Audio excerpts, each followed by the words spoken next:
Benedict, ano ba ang naging ugat kung bakit nasampahan ng reklamong cyber libel ang dating kongresista?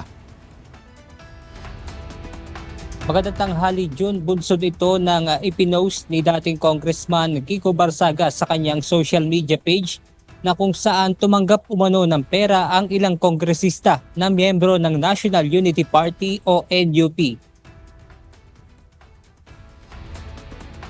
Formal lang naisampa ng Manila Office of the City Prosecutor ang kasong cyber libel sa ilalim ng Republic Act 10175 o ang Cybercrime Prevention Act of 2012.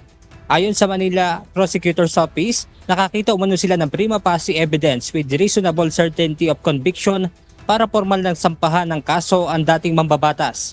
Matatandaan sa naturang post, nakasaad na tumanggap ng pera ang ilang kongresista sa ilalim ng NUP mula sa businessman na si Enrique Razon. At dahil mayroong 1.9 million followers sa naturang social media page ni Barsaga, ay madali itong kumalat sa netizens. Bagay na nagdulot umano ng pagkasira ng integridad ni Congressman Valeriano bilang isang opisyal ng gobyerno. Yun, inirekomenda naman ng prosecution ang halagang 10,000 pesos na piyansa para nga dito kay dating Congressman Barsaga habang dinidinig ang kaso.